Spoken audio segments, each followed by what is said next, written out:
Film की शुरुआत एक मछुआरे को दिखाने से होती है जो नदी से बहुत सारी मछलियां पकड़कर किनारे पर लाता है और इन्हें काट काट कर साफ करने लगा। पर यहाँ बड़ी अजीब चीज होती है। उन मछलियों को पानी से निकाले काफी देर हो गई थी, लेकिन तभी अचानक एक मछली जिसका पेट कटा हुआ था वो हिलने लगी। फिर देखते ही देखते वो पूरी तरह अपना जिस्म हिलाकर उछलने लगी। अब न सिर्फ वो बल्कि मरी हुई बाकी मछलियाँ हिलने लगती है, जो देखकर मछुआरा काफी हैरान रह गया क्योंकि ऐसा आज से पहले उसने कभी नहीं देखा था। इसके बाद हम एक शेरिफ यानी पुलिस ऑफिसर की गाड़ी को देखते हैं। उसी टाउन के एक आदमी ने कॉल की थी तो उसी से मिलने शेरिफ जा रहा था। कुछ देर बाद वो उसके घर पहुंचकर उससे बात करता है कि बताओ क्या बात है, क्यों बुलाया तुमने मुझे यहाँ। तो वो आदमी शेरिफ को अपना डॉग दिखाता है। उसकी हालत खराब थी, वो आखिरी सांस ही ले रहा था। उसकी ऐसी हालत देखकर शेरिफ आदमी से पूछता है कि तुमने क्या किया है इसके साथ। आदमी जवाब में कहता है, शेरिफ मैंने इसके साथ कुछ नहीं किया, मेरे ख्याल से इसने वो जहर खा लिया होगा जो मैंने चूहे मारने के लिए पूरे घर में डाला था, लेकिन ये बात भी मुझे कंफर्म नहीं कि इसने वो जहर खाया ही है, मैं बस अंदाजा बता रहा हूँ। अब उसे ठीक तो किया जा नहीं सकता था, ऊपर से वो इतनी तकलीफ में था, इसलिए शेरिफ उसे गोली मारकर खत्म कर देता है ताकि उसकी तकलीफ भी खत्म हो जाए। जिसके बाद शेरिफ घर आने पर उसकी वाइफ शेरिफ को बताती है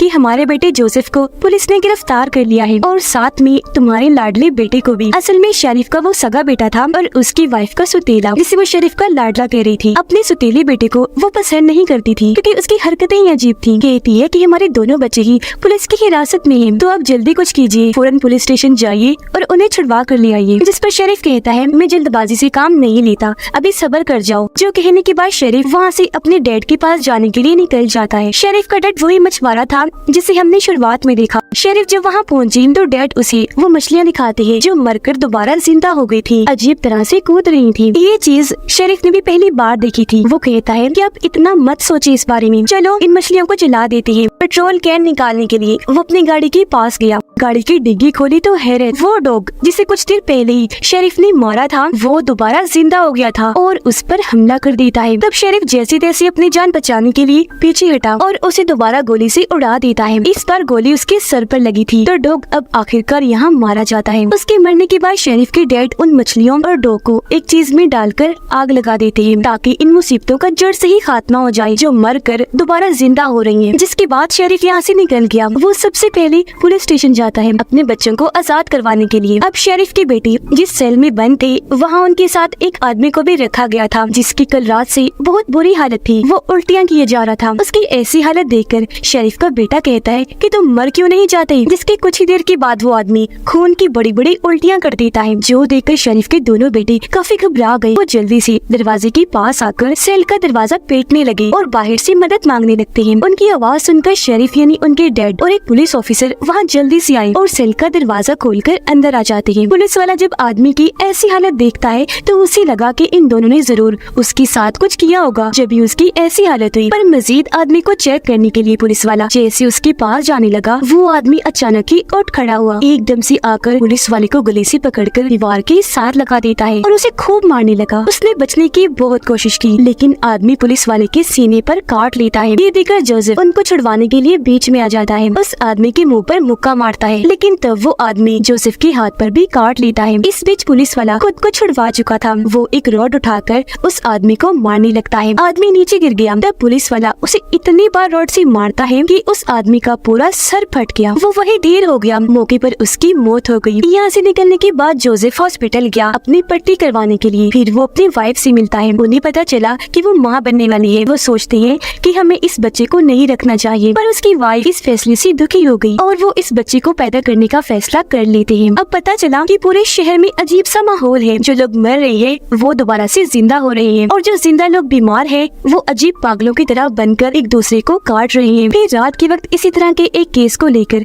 शेरिफ के पास कॉल आई जिसमें एक औरत ने अपने छोटे से बच्चे को जो भी पैदा ही हुआ था उसे काट लिया। शेरिफ को काफी हैरानी हुई, वो फौरन उस औरत के घर के लिए निकल गया। जब वहाँ पहुँचा तो वो औरत बहुत ही अजीब हरकतें कर रही थी, जिसके बाद वो शेरिफ पर भी झपट पड़ी, उसे नीचे गिराकर बुरी तरह हमला करके काट लेती है। लेकिन शेरिफ जैसे तैसे खुद को छुड़वा कर एक बड़े से रॉड से उस पर हमला कर देता है, उसे नीचे गिराकर रॉड से इतनी बार उस पर वार करता है कि उस औरत की मौत हो जाती है। इसके बाद हमें 6 महीने की बात का वक्त दिखाया जाता है जहाँ ये वजह सामने आई कि ऐसा क्यों हो रहा था। दरअसल पूरी दुनिया में ज़ॉम्बी वायरस फैल गया था, काटने की वजह से दूसरा इंसान भी इस वायरस का शिकार होता और ऐसे ही वायरस फैलता था। अब 6 महीने गुजर गए थे तो पूरी दुनिया का इस वायरस की वजह से बहुत बुरा हाल था, तबाही मची हुई थी। तो इस माहौल में वो लोग जो इस वायरस से बचे हुए थे उन्होंने अपने रहने के लिए एक अलग जगह बना ली थी। खुद को पूरी दुनिया से अलग करके उन्होंने अपना एक एरिया बनाया जिसके चारों तरफ एक दीवार खड़ी कर दी ताकि बाहर से कोई ज़ॉम्बी उनके इलाके में ना आ जाए। अंदर रहकर वो हर रोज इन ज़ॉम्बीज़ को मारने के नए नए तरीके भी ढूंढ रही थी। अब यहाँ पता चला कि जोसेफ और उसके डैड शेरिफ जो ब्राउन थे उनके अंदर ज़ॉम्बी वायरस से लड़ने की ताकत है, क्योंकि उनके खून में खास किस्म की खूबी थी जिस वजह से वो हर बार ही ज़ॉम्बीज़ के काटने के बाद भी बच जाया करती थी, क्योंकि उनके जख्म बहुत जल्दी भर जाते और वायरस जिसमें भी नहीं फैलता था। ये खूबी तकरीबन सभी ब्राउन लोगों में थी लेकिन व्हाइट लोगों में नहीं थी। यही वजह है कि हर बार ज़ॉम्बीज़ के काटने की वजह से वो वायरस से लड़ नहीं पाते और ज़ॉम्बीज़ बन जाते हैं। अब शेरिफ का दूसरा बेटा यानी जोसेफ का सुतीला भाई व्हाइट था, लेकिन वो खुद व्हाइट लोगों के खिलाफ था और किसी भी व्हाइट इंसान जो बाहर जिंदा है अंदर आने नहीं देता था, क्योंकि उसका मानना था कि अगर यहाँ कोई इस वायरस का शिकार हुआ तो अंदर के सभी व्हाइट लोग भी इस वायरस की लपेट में आ जाएंगे। अब आज भी एक लड़की जो जिंदा बची हुई थी उसे इस एरिया में लाया जाता है, पर उसे तो एक ज़ॉम्बी ने काटा हुआ था, पर वो ये बात किसी को नहीं बताती बल्कि चुपचाप यहाँ रहने लगती है। जोसेफ और उसकी वाइफ काफी परेशान लग रहे थे क्योंकि वो इस बारे में बात कर रही थी कि हमारा बच्चा जो अभी उसकी वाइफ के पेट में है पता नहीं वो इस वायरस से बचा हुआ है या नहीं, क्योंकि उसकी वाइफ डरी हुई थी। वजह ये थी कि वो खुद व्हाइट है और उसने कई सारे ऐसे केसेस देखे थे जिनमें बच्चा माँ के पेट में इस वायरस का शिकार हो गया और अंदर ही अंदर उसने अपनी माँ को खाना शुरू कर दिया, जिस पर जोसेफ उसे तसल्ली देता है कि तुम इस बारे में इतना मत सोचो। अब रात के वक्त शेरिफ को पता चला कि उनके इस एरिया में जरूरत का सामान खत्म हो रहा है, इसीलिए वो अपने डैड और कुछ आदमियों के साथ बाहर जाता है सामान लाने के लिए, जबकि अंदर शेरिफ का दूसरा बेटा अपने दोस्तों के साथ शराब पी रहा था। वो अपने होश खो बैठा और उस लड़की के पास चला जाता है जो इस वायरस का शिकार थी, जिसे आज यहाँ पर लाया गया था। वो उसके करीब जाने लगा, जिस बीच वो लड़की ज़ॉम्बी में बदल जाती है। उसकी हालत बहुत खराब लग रही थी, मुँह से खून आ रहा था और आंखें अजीब डरावनी लग रही थी। वो बहुत खूंखार बन चुकी थी। शेरिफ की बेटी पर हमला कर देती है और उसके जिस्म का एक हिस्सा उखाड़ कर फेंक देती है, जिससे उसे इतना दर्द हुआ कि वो जोर जोर से चिल्लाने लगा। उसकी आवाज सुनकर सब वहाँ आए और ये नजारा देखकर उनकी होश उड़ गई। यह तब तक जोसेफ भी आ चुका था और वो उस लड़की को देखकर फौरन आगे बढ़ा और ये लोग मिलकर उसे बांध देते हैं। अब जोसेफ और उसके दोस्त उसके सौतेले भाई को मॉम के पास लेकर गए ताकि उसका इलाज करवा सके, क्योंकि वो नर्स है। पर जोसेफ के भाई को पता था कि मेरी इतनी बुरी हालत है कि अब मैं नहीं बच पाऊंगा। उसे ब्राउन लोगों पर गुस्सा आने लगा, खास तौर पर अपने डैड शेरिफ और अपने भाई जोसेफ पर, क्योंकि यही उस लड़की को अंदर लाए थे जिसने उसकी ऐसी हालत कर दी। वो बहाने से अपने भाई जोसेफ के पास आकर उसके पेट में चाकू घुसा देता है और अपने साथी की मदद से अपने एरिया का दरवाजा खोल देता है। सारे ज़ॉम्बीज़ फौरन भागकर अंदर आ जाते हैं। अब थोड़ी देर बाद शेरिफ अपने एरिया की ऐसी हालत देखकर वो दंग रह गया। रेडियो के जरिए अपनी वाइफ से बात करता है तो वो बताती है कि यहाँ बहुत सारे ज़ॉम्बीज़ घुस आए हैं और हमारे ज्यादातर लोगों को उन्होंने मार दिया है। तकरीबन यहाँ बस 7-8 लोग ही बचे हैं जो एक कमरे में फंसे हुए हैं। तब शेरिफ अपने एक साथी को कहता है कि तुम ऐसा करो, गाड़ी में बैठकर आवाज करके यहाँ से जाओ। गाड़ी की आवाज सुनकर ज़ॉम्बीज़ गाड़ी के पीछे आएंगे और ऐसे हम उनका ध्यान भटका देंगे, लोगों को बचा लेंगे। उस आदमी ने ऐसे ही किया। गाड़ी लेकर जब वो गया तो बहुत सारे ज़ॉम्बीज़ उसके पीछे पड़ गई, जिस बीच मौका पाकर शेरिफ और उसके डैड अंदर गए और बचे हुए लोगों को एक एक करके बचा लेते हैं वहाँ से बाहर निकाल कर। लेकिन जब शेरिफ जोसेफ की वाइफ को बचा रहे थे तो आखिर में खुद पीछे ही रह गई। तब ज़ॉम्बीज़ उन पर एक साथ झपट कर नीचे फेंक देते हैं और पूरी तरह हमला करके नोच नोच कर खाने लगते हैं। पूरी तरह शेरिफ की चीर फाड़ कर दी थी, जिससे वहीं पर उसकी दर्दनाक मौत हो जाती है। अब बचे हुए बाकी लोग बाहर आए और गाड़ी में बैठकर वहाँ से भाग जाते हैं, लेकिन वो सारे शेरिफ की मौत की वजह से बहुत दुखी थे।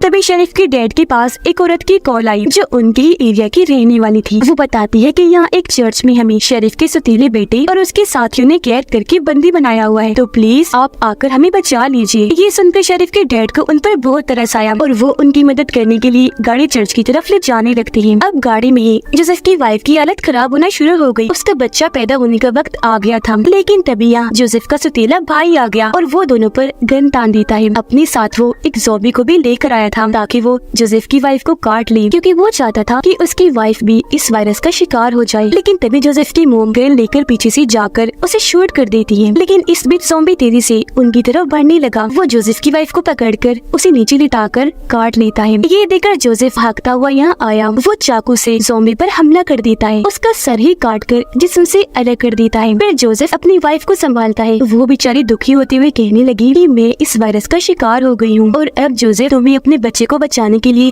जल्दी कुछ करना होगा। अब इस वजह से जोसेफ गुस्से से पागल हो गया। वो अपने सौतेले भाई से इस चीज का बदला लेना चाहता था। सबसे पहले वो उसे चाकू मारता है और फिर उसे जिंदा ही ज़ॉम्बीज़ के इलाके में छोड़ आता है ताकि ज़ॉम्बीज़ इसका भी बुरा हाल कर दे। जोसेफ जैसे वहाँ से गया, सारे ज़ॉम्बीज़ एक साथ वहाँ आकर उसके सौतेले भाई पर चीर फाड़ करके बुरी तरह काट कर खाने लगे। तब तक जोसेफ वहाँ से भागकर अपनी फैमिली के पास आ चुका था। उन सबको लेकर वो नदी किनारे आ जाता है ताकि कश्ती में बैठकर वो यहाँ से निकलकर दूसरी साइड पर चले जाएं। लेकिन उनका पीछा करते करते बहुत सारे ज़ॉम्बीज़ यहाँ भी आ गए थे। इसलिए जोसेफ के दादा यानी शरीफ के डैड फैसला करते हैं कि वो यहाँ रुककर ज़ॉम्बीज़ का सामना करेंगे और तब तक जोसेफ अपनी मोम और वाइफ को लेकर यहाँ से भाग जाएगा। अब जोसेफ अपने दादाजी को ऐसे अकेले छोड़ना तो नहीं चाहता था, लेकिन उसे मुश्किल फैसला करना पड़ा। वो अपने दादाजी को आखिरी अलविदा कहकर वहाँ से कश्ती में बैठा और ये लोग वहाँ से आगे निकल गए। नदी के बिल्कुल बीचों बीच सुनसान जगह पर एक कश्ती रोकती है ताकि उसकी वाइफ अपने बच्चे को पैदा कर सके, क्योंकि ये सुनसान जगह है। वो चाहे जितना मर्जी चिल्ला ले, ज़ॉम्बीज़ के यहाँ आने का खतरा नहीं है। जिसकी थोड़ी देर बाद हम देखते हैं कि उसका बच्चा पैदा हो गया जो बिल्कुल ठीक सेहतमंद था। कोई भी खतरे वाली बात नहीं थी। जोसेफ अपने बच्चे को अपनी वाइफ को पकड़ाते हुए कहता है, लो अपनी बच्ची, हमारी बेटी पैदा हुई है। और ये लोग कोई महफूज जगह पर जाने के लिए आगे बढ़ रही थी। इस फिल्म की कहानी